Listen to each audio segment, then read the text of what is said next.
Hello, this is Nathan Bowers, and today I have with me, via Skype, my grandmother, Beverly Irwin, who I refer to as Mimi. She and my grandfather currently live in Springfield, Ohio. Mimi, are you ready? I'm ready, Nathan. If you don't mind me asking, in what year were you born and where did you grow up?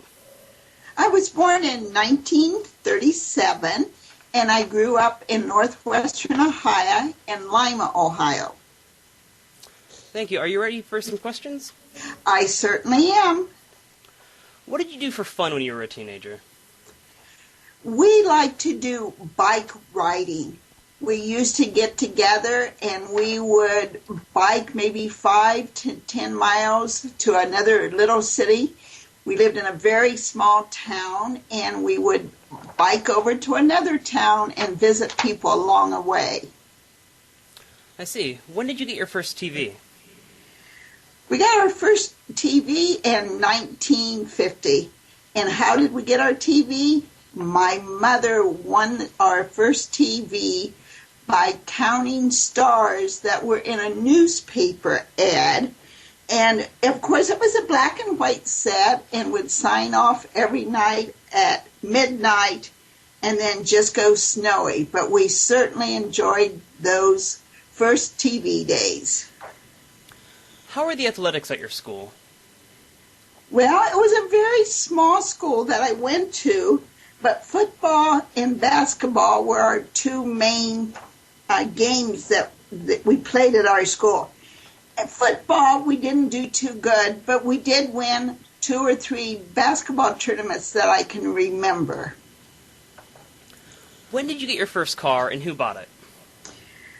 I got my first car in 1959, and this is when I had just finished graduating from nurses training, and I bought my first car myself, but of course I had to have my dad sign, and that car I was so proud of. It was a 1959 Ford Fairlane. It was blue and white, but boy did I have fun in that first new car. When was your first job? My first job, I started in 1954 when I was a sophomore in school, and I worked in a grocery store making 50 cents an hour. And stores back then, of course, were not like the stores today. We had to cut meat, we had to stock the shelves, we had to run the cash register, and we were very busy, especially on Saturdays when hamburger was 3 pounds for $1. What's the first significant historical event you can remember? I would have to say that it was 1945, and I was visiting my aunt and uncle in Greenville, and that was when it was VJ Day, and we went downtown Greenville waving flags, and everyone was really having a good time, but that was the first historical event that I can remember. What did you like to do when you went on a date?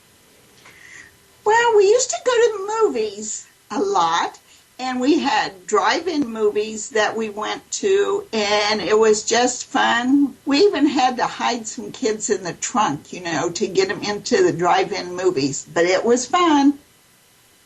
Is there anything that was better then than it is now?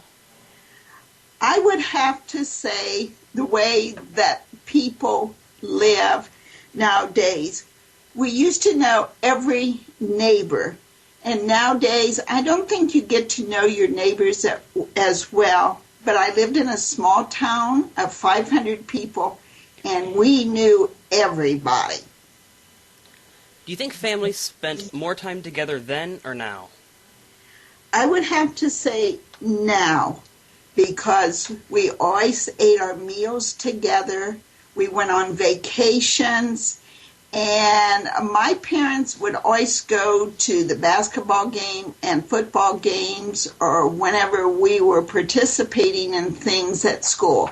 So I would have to say that our family spent more time back when I was growing up than what you do today. What kind of music did you listen to and how?